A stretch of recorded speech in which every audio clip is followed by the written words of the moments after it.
Here we go. Hello, everyone, and welcome to my podcast, What Successful Cybersecurity Firms Do Differently. I'm Greg Rabine, and my consulting company, Rabine Associates, helps cybersecurity solution providers scale using AI-powered systems.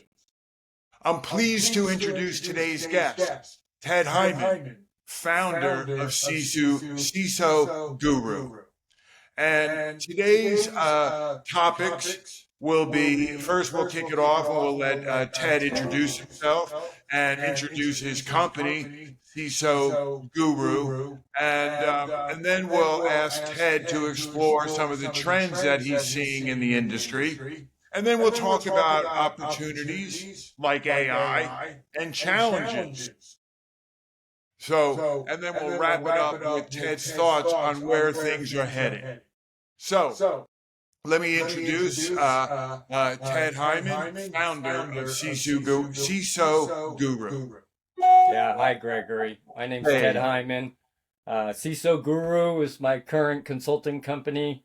You can just check us out on www.cisoguru.com. And I really appreciate the opportunity to chat with you today, Gregory. There's a lot going on in the cybersecurity industry, and I think that the way that we become successful is by sharing as much as possible, help each other figure out how to solve some of these problems, so we're not all out there trying to figure it out alone. I agree. So tell us about your journey from working at enterprise companies in executive capacity to starting your own boutique firm. Certainly. So I've been in cybersecurity for over 25 years, and I've primarily worked with large enterprise corporations that were rolling out kind of leading edge / bleeding edge security technology. And I've also done extensive work with the Department of Defense and all the 3 and 4 acronym agencies that you're well aware of. But currently, I am focused on my consulting company, CISO Guru. And my goal is to help CISOs unburden themselves with the things that take up a tremendous amount of their time, and to help and work with them to focus on their key priorities and technologies that they need to get deployed. And so with 25 years of experience working with enterprise companies in the DoD, I have a pretty strong understanding of most of the technologies being deployed in the security industry, and the ones that work and the ones that don't work. Oh, that's really great. So the DoD, a lot, when you what's going on in the federal government is replicated at governments throughout the world, other international governments. So that's a really a real strategic spot working with them. But yeah, that was a unique opportunity. Yeah, and I see on your website, you support a mid-sized to large enterprise companies that don't have the bandwidth or budget for a dedicated CISO. So when I read through your website, it looks like you've built a CISO Guru around the idea of delivering CISO level expertise without the full-time cost. So Ted, in your experience, what are the most common mistakes companies make before bringing in that strategic leadership? I think it really starts with the basics. I think you have to have a strong foundation in place. And I think that you have to do the necessary work to maintain your systems and your applications so they're all as current as they possibly can be, and that you're doing the basic housekeeping that needs to get done, and not forgetting about some of that stuff, because that's where we often get bit. CISOs are off looking at new technologies that they need to deploy to solve new problems, and sometimes some of the housekeeping doesn't get done, and that's where the breaches often happen because an application, for instance, it is missing a current update or patch that could expose the enterprise to a breach. And so, the first thing is doing your housekeeping and making sure that your basic foundation is in place, and that you're constantly evaluating that foundation and making sure all the building blocks are operating properly as you're deploying new technologies on top of that foundation. So when are companies calling you?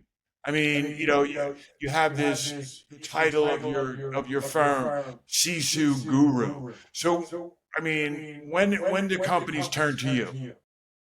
So, CISO Guru came out of this idea that CISOs are supposed to know everything about security, which is really just a myth, right? Nobody can know everything. And especially CISOs, if you think about their career tracks, oftentimes they're not extremely technical individuals. They have an understanding of, you know, the technologies and the things that they need to do to protect their organization, but they're really not they're really not engineers. They're not technicians. They understand difficult concepts, but often need some help in getting these solutions deployed. And that's where I come in. And I generally work with two kinds of customers. So historically, I've done a lot of enterprise work, working with very large corporations. I still have a lot of relationships with CISOs that I've worked with in the past, and they still rely on me for my expertise and my knowledge in cybersecurity, and especially in helping them to deploy, um, very large leading edge slash bleeding edge technologies that require a very hands-on approach. And CISOs have a limited amount of time and resources, and so they're always looking for somebody who has the technology down, has a strong understanding of what they're trying to accomplish, and can take some of the load of that project off of them so that they can focus on some of the other things that they need to do for the enterprise. And so oftentimes for larger organizations, that's where I'll come in. They'll have a project, whether it's a identity and access management or certificate management or encryption, PKI, whatever the case may be, and I come in and help them with those technologies. And so on the other side of it is, as I've started my own consulting company, it's become clear to me that the security industry as a whole has done a pretty poor job of addressing the security concerns of small to medium-sized businesses. So what we find is that the security companies that are in the industry are primarily focused on Fortune 1000 corporations because that's where they believe the need is, that's where they believe the deep pockets are, and that's where they believe they're going to have the most success getting their technology deployed and building their brand.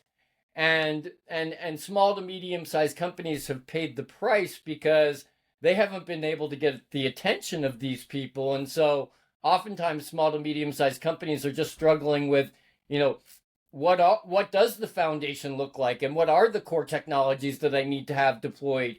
And maybe I shouldn't be doing security by obscurity and just keeping my fingers crossed and hoping that I'm not going to be the next target, right? So what we're learning is that small to medium-sized companies have the same security concerns that larger companies have, and often have the same compliance requirements that larger companies have, but they don't have the budget or the extensive staff that they often need to get up to speed on security.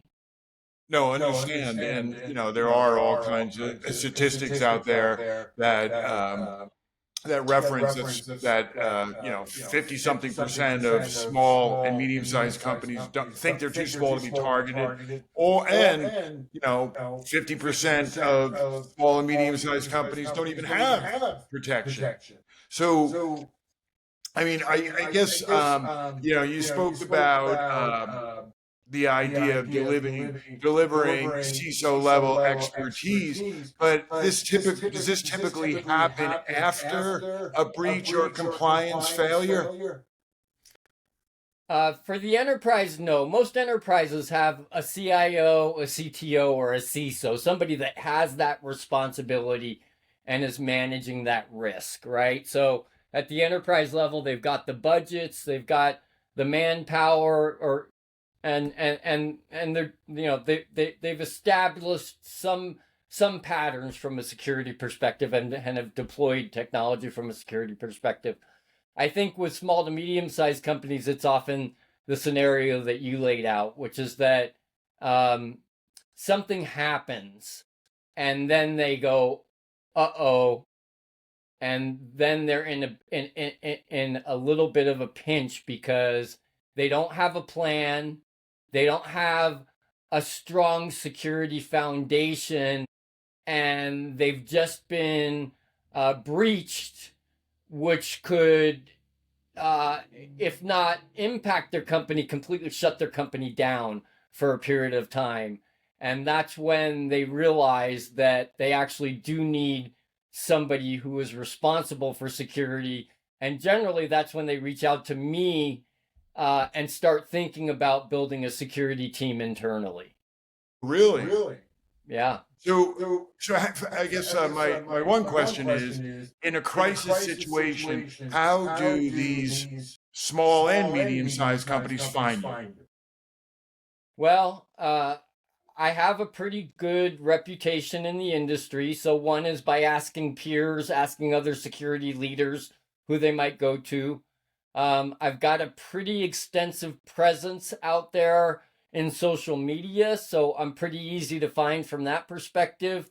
My website is a good source of information and leads, and but really, with 25 years in the security industry and working with CISOs my entire career, I'm pretty well known, and so if you look, you can find me. But for smaller companies, that's not the issue. For smaller companies is, do I have the budget? What should the budget be? How do I even know? What is our level of risk and what should it be? What is our board's tolerance for risk? All of these type of questions have to be answered. And I think that until that first security incident happens, they really haven't taken the time necessary to consider and create a plan to execute in case some type of security incident happens. And so inevitably, they learn a lot after the fact as opposed to stopping the event. I will also go on to say that even for enterprises, stopping the event is not always possible. But with enterprises, with some other technology like anomaly detection, they can identify something that's going on their network that doesn't look normal fairly quickly and lock down the network. With smaller companies, usually, the ransomware's been deployed or whatever, the breach has happened, has already taken place, and now they're playing catch up. Yeah, understand. So what's your playbook for moving a business from a reactive security posture to truly proactive one? And when I ask you that question, the scope of who you're serving is pretty wide. So for I guess a company that has maybe 200 people, the right solution for them it will be much different than maybe a law firm that has 50 people. So is it as a CEO and the board or owners of these companies or founders look at a solution or a path to a solution? Are they looking at managed services, or does it even make sense to have an internal security team? So again, moving from reactive to proactive, what's the first steps to doing that? Well, even though you've got the difference in the size of the company, the approach is very similar. So the first thing you need to do is you need to do an assessment. You need to know what the state of the state is, what exists today, what works today, what doesn't work today, what do we have in place, where do we have gaps. Um, so that has to happen first, and so we'll do some external testing, we'll do some penetration testing. Oftentimes we'll run some blue team exercises, but generally I'll spend quite a bit of time with the CISO and his security team asking him questions about what they've got deployed, um, and then figuring out, is it all current? Is the foundation solid? And then can we work up from there? So initially, it's really just gathering information, trying to understand what the CISO's goals are, short and long term, because the CISO is going to have items that he has that are priorities that need to be addressed immediately, where he recognizes that he's got a significant risk. And then they're going to have a little bit longer roadmap. Sometimes 1 to 3 years is kind of standard. And so I'll go in with them first and understand, okay, from a tactical perspective, what do we need to get done now? Where are our risks that we are aware of, and we know that we need to address them with some kind of technology or some kind of solution? So that's really the first step, is doing that assessment and getting that understanding. And it doesn't matter if it's a small company or a big company. It's just that assessment for a smaller company is going to take much shorter time than doing it for a larger company that has an extensive security, deployment, and we're going to have to talk about all that stuff. So for a smaller company that doesn't have very much technology deployed, it happens a little bit more quickly. For larger companies, it takes a little bit of time, but it's all about doing that assessment and getting an understanding of what the state of the state is. Then you can take your next step from there. Understand. So say, a small and medium-sized company, they do decide that a managed service provider is the way that they'd like to solve their problem.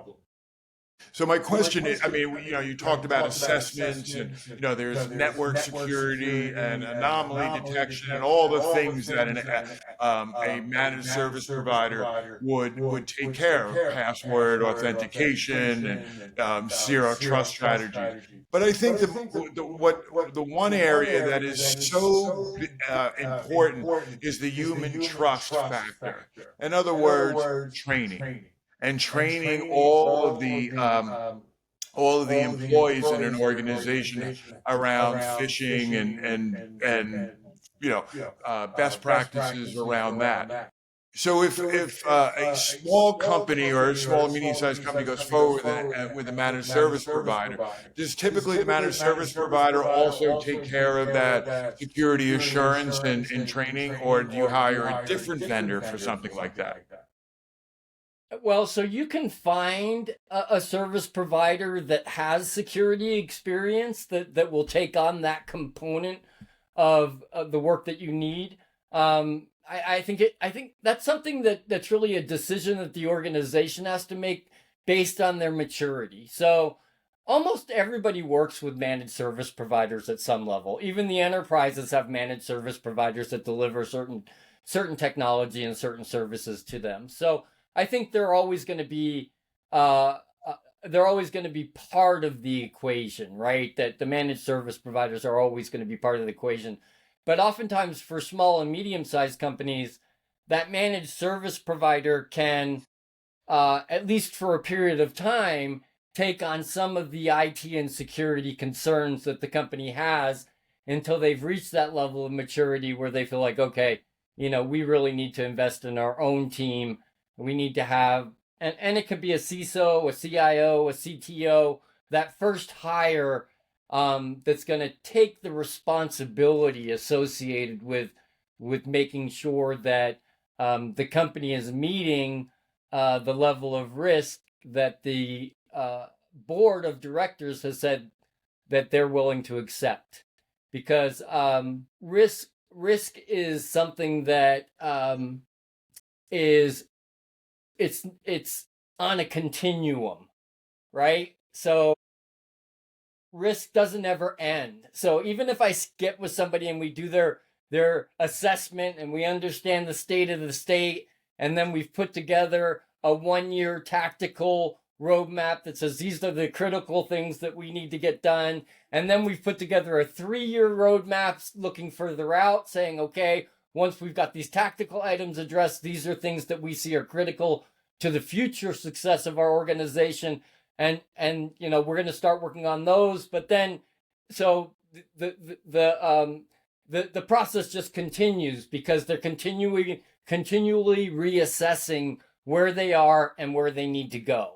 So it's an ongoing process. It's an iterative process, and you're constantly learning and adding technology and hopefully adding knowledge around, what these risks are and what you can do to try and stop them. But your specific question about training and users being, from a risk perspective, the reality of the situation is the weakest link sits between the chair and the keyboard, and that's you and me. The reason for that is that it's a lot harder to break through a firewall or defeat an identity and access management solution or a multi-factor authentication solution. It's much easier for me to fool an individual into clicking on the link in an email that for whatever reason they perceive it to be urgent, and they end up clicking on the link unintentionally, which then allows either ransomware, virus, or keystroke logging software that then allows them to see your passwords. So then when you go home at night, they can log on the network looking like you and start to penetrate the network laterally. So unfortunately, that is the case. And so training is critical. Training is really critical. Your users need to understand that they are part of the security team and that everyone in the company is responsible for security.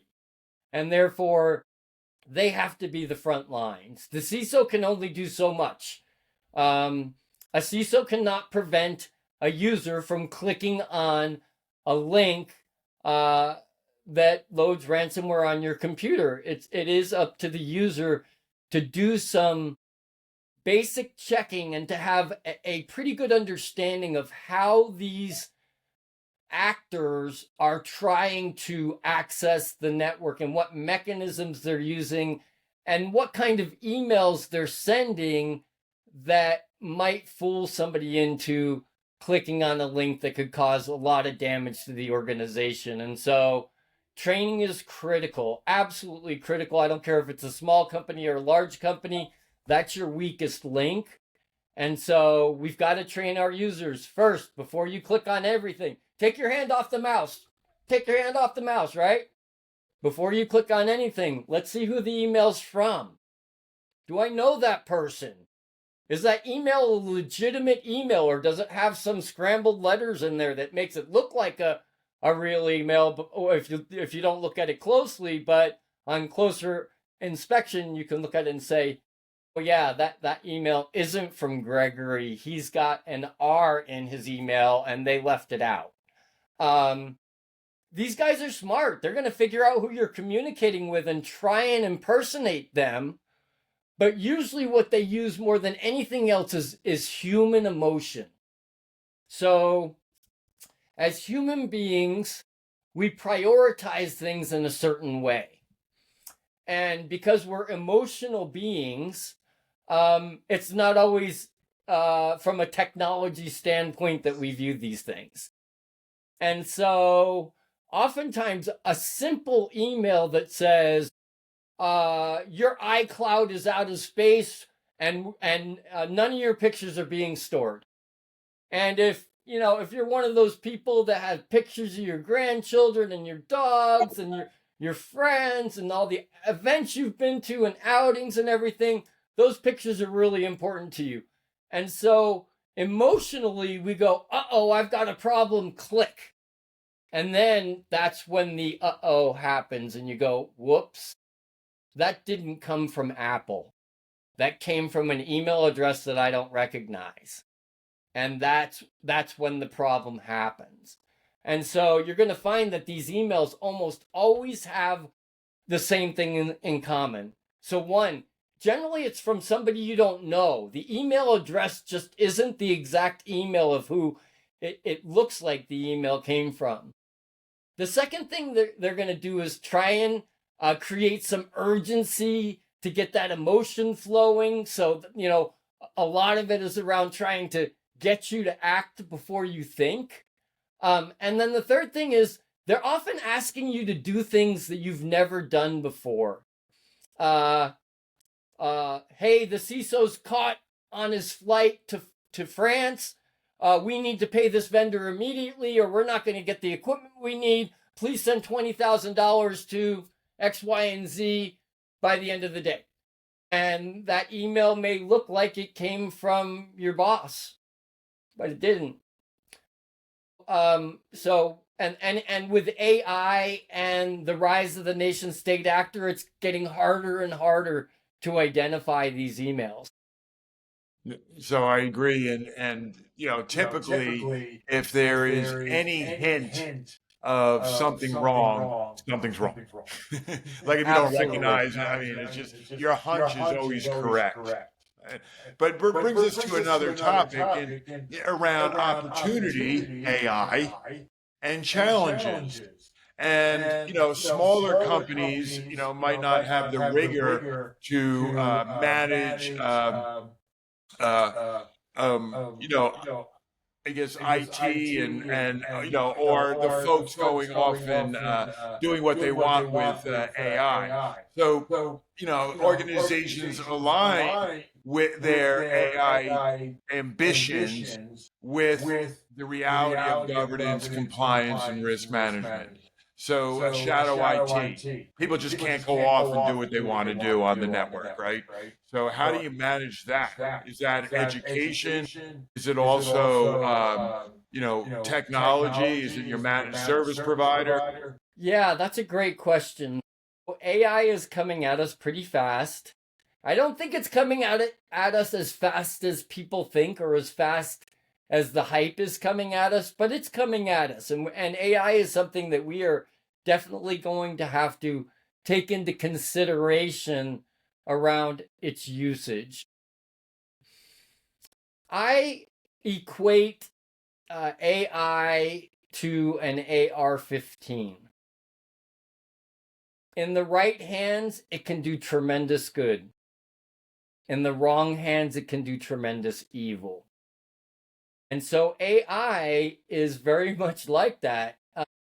In the right hands and for the right purpose, AI can provide a tremendous amount of value around certain specific things, and can make certain exercises and routine requirements that the security team has to have to do much easier, more efficient, and less manual.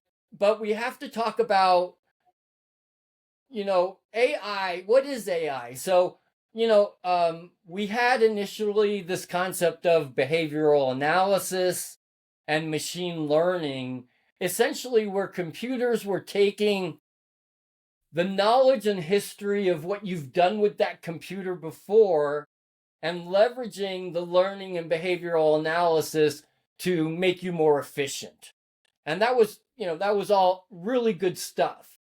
AI took us to the next step, essentially, where now we actually have artificial intelligence that's making decisions on its own. And that's where the concern comes in. It's not possible, but I hear people always saying, like, we need to have a big red stop button on anything that runs AI. So if it starts to go haywire, we just shut it off. Unfortunately, that's not the way the world is going to work. AI is going to be embedded into everything that we do. It'll be embedded into the equipment we use, the cameras, the microphones, the computers, AI will be part of your refrigerator and your toaster and your entire house in short order. And, the concept of the Jetsons and, having all these machines and robots and whatnot to do things for you is the future. And AI will play a large part in that.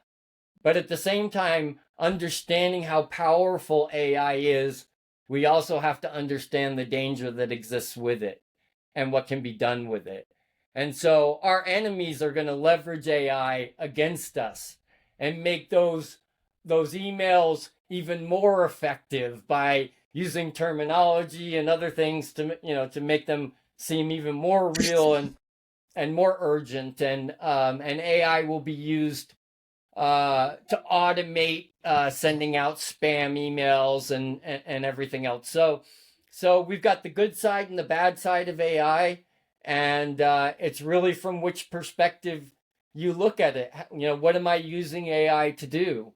And if you look at China, Russia, North Korea, the Iran, what we consider nation state actors, believe me, they're going to leverage AI to attack us that much more often, to be that much more effective, and to really make it difficult for us to prevent them from gaining access to our intellectual property and other information that they might gain through some kind of breach.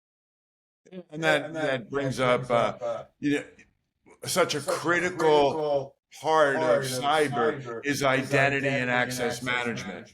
And and I guess what it would be, we touched on before, 75 to 80% of breaches are linked to compromised credentials. So what role do you see password authentication, multi-factor authentication, zero trust strategies playing in cybersecurity over the next, 3 years, 5 years? Yeah, so the identity space is a critical space, and identity and access management technology can really assist a CISO in better understanding how the users that they have interact with the networks and systems that they have. And so if you we talked a little bit earlier about looking for anomalies, right? Looking for things on your network that aren't normal. CISOs really rely on anomaly detection because they know what normal looks like. So as soon as they see abnormal, then they can be alerted and can go and figure out what's going on. They can get a page, a call on their cell phone, an urgent email that says, "Hey, we've identified this activity. We're not sure if it's normal activity or not. You better check it out." So we've got Betty, and Betty's in accounting. No, Betty's in marketing. Let's do that even better. Betty's in marketing. And every day, Betty comes in at the same time, 8 a.m., to the same building, to the same computer, to the same IP address. She accesses her normal email systems and other marketing systems on a regular basis that she's authorized to use. And our identity system can capture all of this information about a user and get a profile about that user. Okay? So now I know Betty's worked for me for 5 years. I know a lot about Betty. I know where her desk is. I know what her phone number is. I mean, I have a ton of information about Betty now, right? So now at 2 a.m. in the morning, Betty logs in from an IP address we don't recognize and starts to access accounting systems that she routinely does not access or normally would not have access to. Okay. We've identified we have a problem. Okay? And the problem could be one of two things. One, Betty could be a bad actor, and she decided one day she was just going to make a copy of the accounting database and grab all the financial information and run. But that doesn't seem likely because Betty's been working for us for 5 years. She's logged in from the same computer, same IP address, same building, same everything for the whole time she's been here. What possibly else could be a scenario? And that would be that somebody obviously got Betty's credential and is now using it to impersonate Betty, but not to do the things that Betty does, but to actually gain access to systems that Betty's generally not authorized to access. And that's what raises the red flag and lets the CISO know, hey, I got something that's going on that's not normal on my network. What is it? Okay, Betty, this is what our identity and access management system says about Betty. Betty never comes in after 6 p.m., 2 a.m. in the morning, bright flashing light, right? Betty's accessing systems that she's never accessed before or rarely accesses without authorization. Giant red light, right? So identity and access management are critical technologies and can really help CISOs in identifying these breaches quickly. But I think that, and that's essentially what I did for the DoD. So it was a combination of multi-factor authentication incorporating biometrics along with identity and access management technology and encryption technology to manage all the keys that went along with all the digital certificates that were stored on the Common Access Card, which is the credential that every active and retired military carries, and it is their key to the kingdom. If you want to enter a military base, you have to have your CAC card. And what the CAC card does is the CAC card verifies your identity. So the first thing that happens is, so let's say you're a soldier, you're approaching a base, you pull up to the base, they say, let me see your CAC card. You hand them your CAC card. The first thing they're going to do is look at the picture. Is this the guy? Yeah, look kind of looks like him. Okay. Then the soldier is asked to enter his smart card, multifunction smart card, it's a Java card, into a smart card reader, put their fingerprint down on a fingerprint capture device, and enter a PIN that supposedly they're the only one that knows. And so if everything authenticates, meaning that the fingerprint comes back as valid, the PIN number comes back as valid, then that soldier can enter the base. And it's the same if they want to enter the building. It's the same if they want to enter the network. It's the same in theater as out of theater. So if you're in Afghanistan and you're on a base, you still have to authenticate yourself as you come on and off the base. It's also your Geneva Convention card. So you probably don't want to lose it. And yeah, because if you get caught, that's what you're going to hand to them and say name, rank, and serial number. And it worked extremely well for the military, but it was very, very expensive for them to deploy. And the security technology that was embedded in the overall system was extremely complex. And so, the military has big budgets and lots of manpower, and they can invest into these systems. And so I helped the military do that. We won the Gracie Award that year for the most impactful project in the Department of Defense. And that technology is now being used by over 25 million users in both the military and state departments of our government. Wow. So to answer your question though a little more precisely, authentication and access control has to be one of those foundational components that we were talking about earlier. Static passwords are anybody that's still using static passwords today clearly does not have a strong understanding about how security works. And static passwords were designed by the big computer companies like IBM when people had local area networks that they need to get access to. These were networks that were internal to the company and had no connections to the outside world. And in those cases, the people who had access to those networks was very limited. What the networks could do was fairly limited. And so the authentication component of it wasn't quite as critical. The minute that companies decided that they wanted to connect to the internet, that's when everything went awry. Because, and even today, there are companies that still rely on static passwords, even though we know that 70 to 80% of breaches that happen today happen because a static credential got compromised and used by somebody that it didn't belong to. So I've been screaming about this for 25 years, trying to get people to stop using static passwords and to understand the risk associated with it. And it's just unfortunate that people don't understand the problem that static passwords create, because as human beings, we were never designed to remember complex passwords.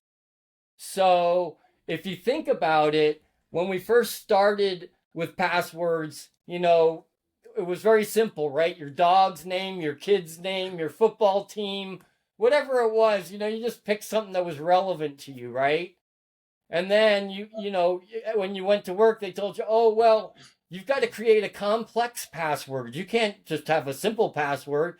And so then we added numbers and letters and special characters and capitals, uppercase, lowercase, to make the passwords complex. Well, that made it even harder for us as human beings, because remembering passwords was hard enough. Remembering complex passwords is really hard. And then they told us, by the way, you got to change it every 90 days. And so what did people do? They took a sticky note, they wrote their password on the back of it, they stuck it on their monitor, and when they came into work, they said, what's my password this month? Oh yeah, da-da-da-da-da. Which completely defeats the purpose of having a password in the first place. So multi-factor authentication is critical. It's not optional. Static passwords are no longer acceptable under any circumstances for authentication to anything. No, I agree. And, I've worked with, when I worked with CISOs or large banks, everything was about multiple verification, various levels of authentication, and, maybe three or four. And by the way, the final step was manual, a sandbox, if that was needed after the automation. So I guess as we wrap things up here, Ted, so, based on what we've talked about, obviously, identity and access, multi-factor authentication, and these, more current technologies. But, what are your thoughts on where things are headed? And, could we eventually be at a point, just like health insurance, cybersecurity insurance is going to be mandatory? Well, okay, so I'm going to take the cybersecurity insurance question and save that for last, because that's a pretty complicated question, and there's lots of different components to it, right? Right. But I think that the concept of zero trust is a good place to start. I think that the zero trust gives you the basic foundation to build on. And what zero trust means is, I don't care whether you're authenticating from inside the network or outside the network. I am going to require the same level of security no matter who's authenticating to a specific application. Because we got to this place where we had this concept that insiders were good and outsiders were bad, and that turned out not to be the case. There are bad insiders. And we have to take that into consideration. And therefore, putting in place zero trust, which basically says, I don't care who you are or where you came from, whether you work for the company or a vendor or a supplier or whatever, everybody has to meet the same threshold from a security perspective to gain access to that application. So I think that's really important. I think that that's a good place to start. But I think that one thing that we didn't talk about, and I think that we have to talk about, is the rise of the nation state actor, and the fact that prior to about 2014, most of the hacking that was going on was not driven by nation state actors. It was gangs of individuals here in the United States, foreign gangs. Yeah, there were the guys sitting in their mother's basement in their pajamas, but we didn't have an organized attack on our entire infrastructure every day on a daily basis until 2014. And what happened, if you'll remember, is Sony Pictures made a film about two journalists that were going to go over to North Korea and they were going to interview the head of North Korea. And they were supposed to assassinate him during the interview. And it was a comedy. It was Sony made it. It was really funny, right? The North Koreans didn't think it was funny. And in 2014, they hacked into Sony Pictures and released millions of dollars of content and footage and all kinds of information. And that was the first time that a nation state actor attacked a U.S. corporation and admitted it to the world. And the mistake that we made is we did nothing. And we sent the message to the rest of the world that, hey, if you can get to our enterprises without setting foot on U.S. soil, then you might get away with it. And since that time, we've watched the rise of the nation state actor, and the fact that now probably somewhere around 70% of all breaches now are conducted by nation state actors, and they have huge infrastructures and thousands of people that come to work every day, just like you and I come to work every day. We're wearing that white hat trying to protect our enterprises, our government, our critical infrastructure, all these things. Well, they're getting up every day and they're on the other side. They're trying to embed malicious code into our critical infrastructure. They're trying to hack into our government agencies. They're trying to hack into our enterprise customers to gain intellectual property. They have a lot of motives, and they have something that no other corporation in the world has. They have unlimited resources, unlimited dollars, and unlimited MIPS. And there is no company in the world that can claim that. So how do you compete with somebody that is so far superior to you from those three perspectives? And I think that that's where the conundrum that we live with today is, that the reality of the situation is that China and Russia, North Korea, Iran, parts of North Africa, they have been very, very successful into hacking into our corporations, hacking into our infrastructure, hacking into our governments, to the point that we don't even notice it anymore. I mean, I got a letter just the other day from one of the largest banks in the nation saying, we just got hacked. And oh boy, we're going to give you a year of free credit monitoring because you got hacked. But oh, by the way, they have your social security number. They've got your address, your phone number, and everything else about you that was stored in their database.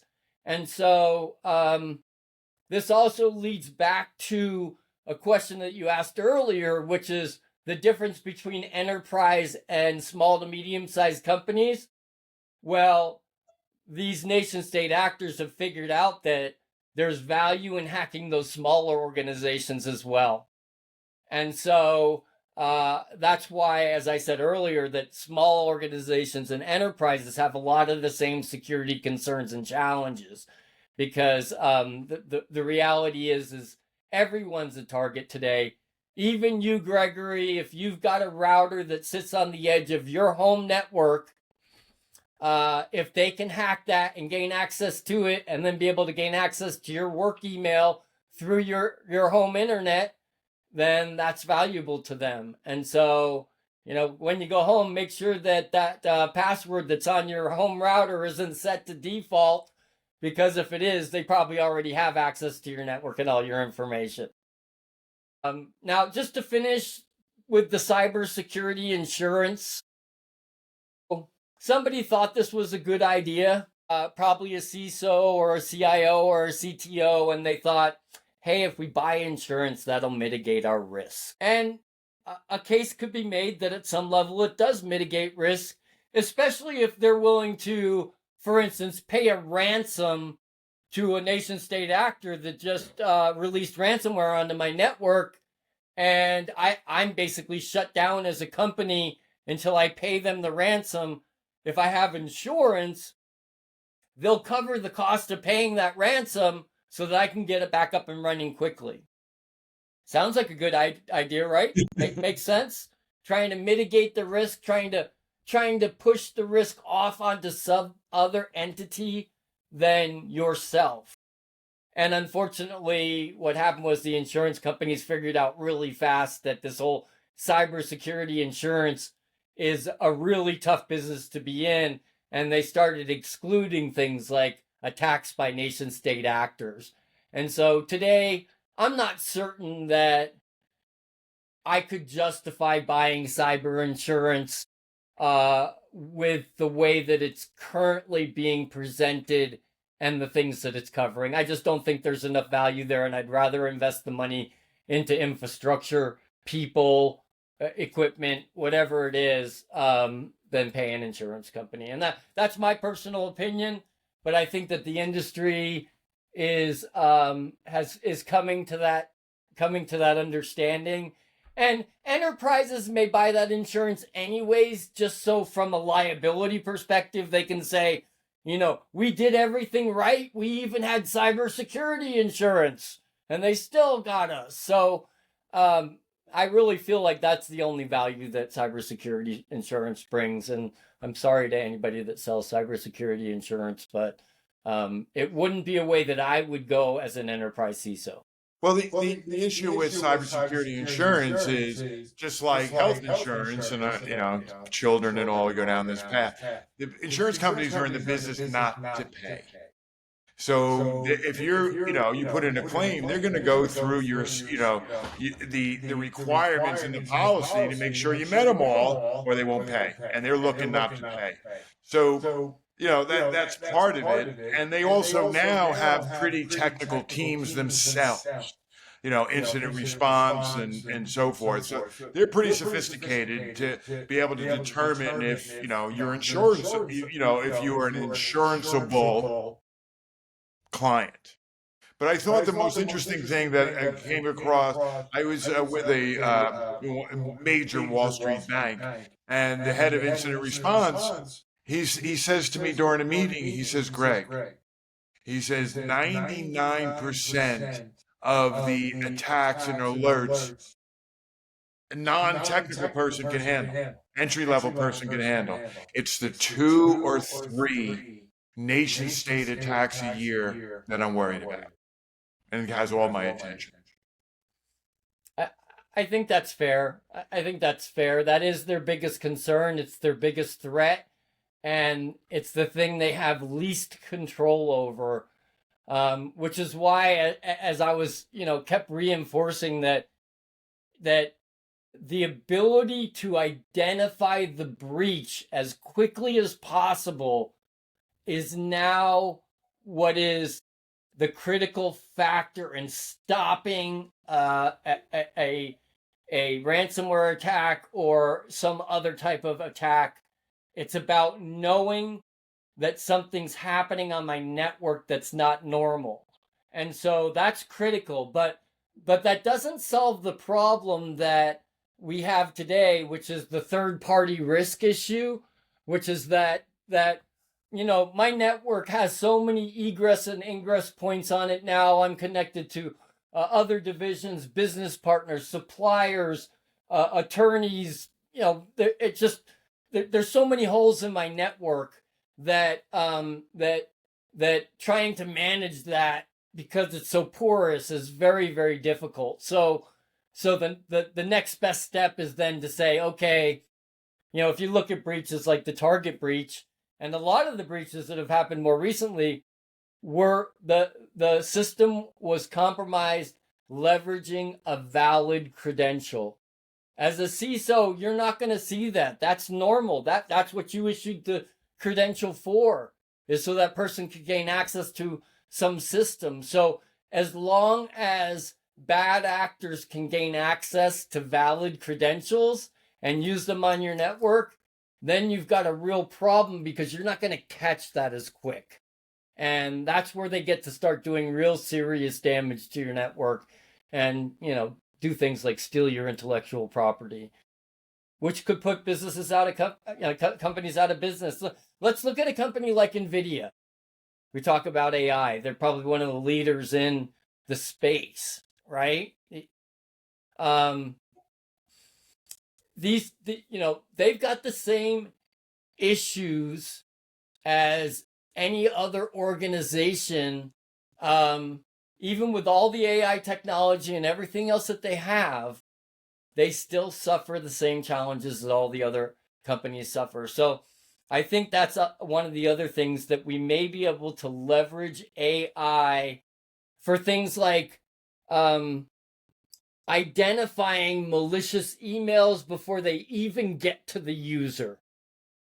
Because right now, the only way that we have to stop a ransomware attack today is to sandbox off every single executable that we click on an email, sandbox it until we understand what it's doing, and then release it. Right. And that would make every unknown file or yeah, and then it would take us 20 hours a day to get our email done instead of 10 hours a day to get our email done, right? Because it would be so much slower, which is why we haven't seen that technology really deployed, because we could do it, but it really interferes with business, right? We live and die by email today, which is why these fake emails work so well. But it's also why we might be able to leverage AI to do some of these things, so that human beings never actually get to see the email, and that the system automatically, like spam filter does today, and it catches a certain email that's just junk mail to you, that has no relevance to you. Hopefully we can leverage AI to do something similar to that, to make these major attacks, to prevent them from happening. And I think that that's where AI is really going to play a key role, is really automating systems and helping us do things like that take a lot of time and a lot of resources that we don't necessarily have right now. Yeah, and email's not going away anytime soon. I mean, I read this statistic and I thought it was fascinating. 70% of B2B transactions are initiated originally via email. That's how people communicate in business. Yeah, it is. So it's not going away anytime soon. No. But I will tell you, if you ask any CISO, their email is their biggest nightmare. Right. It is one of the biggest challenges they face every single day, because every security technology company in the world knows that generally the CISO owns the budget for security technology. So everybody's trying to hit that guy, and he only has so many hours in a day. And so that email then becomes a real bottleneck for them. And what you'll find is most CISOs have more than one email. Right. They have an email that they give out to the rest of the world, and then they have an email that they give out to the people who are important. It's the same way with their cell phone. If you're not on a CISO's cell phone, you're not calling him. I'm sorry. That's just all there is to it. So one of the things I've done over the last 25 years is get to know these CISOs very well, so that I am in their cell phone. So when I call them, they go, "Oh, it's Ted," and they pick up the call. Because otherwise, it's just it's relentless, the amount of email that they have to deal with. And it's important that they identify the critical emails from all the crap, because if something comes through and they miss it and it's critical, it could impact the rest of the organization. So if you think you have problems with your email, talk to a CISO and see what he deals with on a daily basis. Understand. No, so spot on, Ted. Well, Ted, this was really a very robust and conversation, and I really appreciate your perspective on all these topics. And thank you so much. I mean, I look forward to continuing the dialogue down the road, but I really appreciate today, and I look forward to speaking to you soon. Absolutely. I look forward to speaking with you as well. Thank Have you a so great day. much.